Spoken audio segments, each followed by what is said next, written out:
And welcome to the post-game show. I'm the Coach Dick Cox, joined by Coach Barry Toney. Well, Coach Toney, looked like a blowout in the first half as the Panthers came out probably and played with as much intensity, and there was as much excitement in this stadium as I have ever seen, but did not finish it.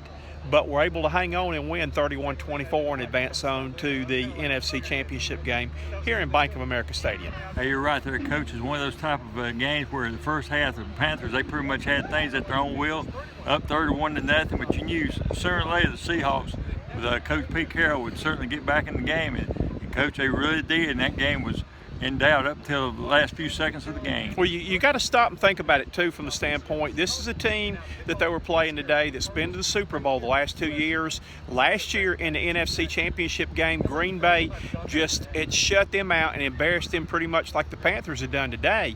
And they were able to come back, find a way to win with an onside kick, and won it in overtime, though. And you just kept wondering and knowing, an old basketball term, they were going to make a run. Hey, you're right there. Old Lady Mo or Mr. Mo, that first half all Panthers, second half all Seahawks. But like what Coach Rivera said at the end, the main thing, they got a W no matter what it looked like. The Seahawks won the toss, deferred. Carolina got the ball first, and second play, I think it was either first or second play from scrimmage, Jonathan Stewart busts a over 50-something yard run, and the Panthers go down, score to get a 7-0 lead. Seattle's first possession, they get pressure on Russell Wilson. Kuechly intercepts, and just like that, before Cam Newton's even thrown a pass, it's 14-0, and pretty much a perfect first half for the Panthers today. Hey, absolutely. It seemed like everything went their way there, Coach. And, the crowd was really getting involved in it. But then things started changing early in the second half when the Seahawks got the first two possessions, got two scores. Coach, it was almost like the crowd kind of got out of it, but toward the end, you better believe they got back in that thing to help the Panthers win the game. Well, the Panthers, it looked like to me, were playing not to win. Not to lose rather than to win. And, a lot of things, and Cam even talks about that sometimes they didn't take shots down the field. They were the clock was their best friend. And that Big Ben almost caught up with them on that clock there, though. But they were able to do what it took to hang on and win the ball game. Hey, you're right. And even although Cam, he wouldn't right to come out and admit, I think they were getting a little tight on that sidelines toward the end because Coach, you still had about 4 or 5 minutes to go in the game, and you had only a 2-possession game. And you know as well as I, in the game of sports, anything can happen in those last 3 or 4 minutes. Well, he did mention our famous term, the pucker factor, came in, and he said his was even puckered too, right there, though. Along with some coaches too. He said coaches, players, fans, and himself included, the pucker factor set in, though. But, the Panthers, a key thing, and I was having flashbacks when they kicked the field goal and cut it to 7 of what happened to my Packers last year on the onside kick, but sure hands himself, Thomas Davis, makes the play, hangs on, Greg Olsen covers him up, and the Panthers were able to run the clock Coach, out. I guarantee you, when he made that recovery, there's over probably close to 75,000 fans breathed a sigh of relief when it saw the Panthers ball and they were able to run the clock out. I was extremely happy not to see Ted Ginn, I don't think, on the hands team with as many touchdowns as he's dropped this year. Cam Newton was upset that he's not on the hands team. He said he takes a snap every play, that he's campaigning wanting to be on the hands team. Said his hands are as good as anybody, though. But I don't think we'll see him on the hands team. No, I don't believe we'll see him either. Like he said Thomas Davis, he was like the darling of Charlotte, wasn't he? I will admit, too, that if you can see right now, I've got on my new sport coat, got many compliments on that. Cam Newton, who was one who came over and complimented me on my sport coat. We have fun making fashion statements today, but this was my new Christmas coat and my matching tie that goes with it, though. But I can't wear it next week because the Cardinals come to town, and this is too close to Cardinal Hey, you're colors. right, Coach. The Panthers took care of one set of birds. Now, hey, they got another one coming in next week, the Cardinals. And that should be some kind of football game. And again, this is going to be an interesting matchup, too, from the standpoint.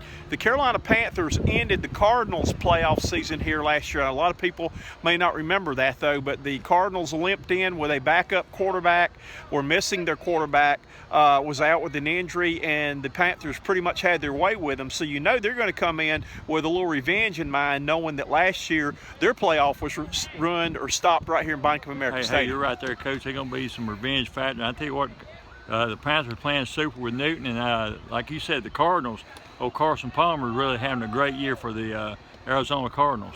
Big day for Jonathan Stewart. Jonathan Stewart had been nursing an injury. The Panthers held him out for about the last month of the season, trying to get him ready for the playoffs. And I tell you what, he looked extremely quick and like he had fresh legs early in this game. Hey, you're absolutely right. I tell you what, that first run he had there, Coach, like I said, went about 59 yards. I thought he was going to take it to the house, but he looks like he's on go. And looks like the Panthers are pretty healthy going into next Sunday's very critical and crucial game of championship. And Cam Newton, you know, a lot of the media start talk Super Bowl, but he said, hey, we're not there yet. We got to take it one game at a time because we got a tough team coming in next Sunday. My guts award today goes to Greg Olsen. Greg Olsen made one of the best catches over a defensive back, and I had the opportunity of asking Cam about that, his take, and he said he normally on the film sessions always puts a check mark, a plus for the quarterback on great throw and just an average mark for the receiver on the catch. He said, well, he'd have to do it, the check for the great catch and average throw there, though. But Olsen reached over the shoulder of two defenders on him and made a heck of a catch to help pad that lead and just keep the pressure on them in the first half. You're right there, Coach. And, you know, in that second half, he made some critical catches down the stretch that kept those chains moving too. And one time it looked like he got banged up pretty heavily, but within a couple of plays, he was back there. A true son, a very great football player for the Panthers. Well, the thing that and what you're saying too in Cam, there were several third down catches that he lowered his shoulder and just went hard into defenders, and one time got a stinger and had to come out of the game though, and was able to get the first down by inches, you know, to burn some more clock though. But he just, you know, did a great job of knowing where the marker was and just pure toughness. As Coach Toney said, Greg Olsen with the hair and beard thinks he may be a relative of Merlin Olsen. Wondered that. We'll find that out one day if he's related to Merlin. Coach, that's truly a compliment too, because Merlin Olsen, he was a great football player during his time in the hood. So the Panthers now will have a week to get ready and are now in the Final Four for the Super Bowl. Again, we don't want to talk Super Bowl yet, though, but I just want to commend the people here in Charlotte, the fans, great the towels today. Great atmosphere. The players admitted they fed off of it. It gave them a lot of energy and just a great win today. One away from going to San Francisco by the Bay to play for all the marbles. Absolutely, and I would commend the crowd once again, all the management. This was really truly a tremendous atmosphere. Coach, unlike during the regular season games, and in regards to the media too, we're pretty much packed in that media, the press box, and those other suites. Special thanks to all of our Panther friends up here, Stephen Drummond and all of his staff for taking care of us. Great hospitality today. We look forward to being back for the championship game next week, though. But your final score today from Bank of America Stadium, the Carolina Panthers 31, the dreaded Seahawks of Seattle 24. We'll see you next week right here from the bank in the NFC Championship game. Until then, have a good week, everybody. Have a great evening.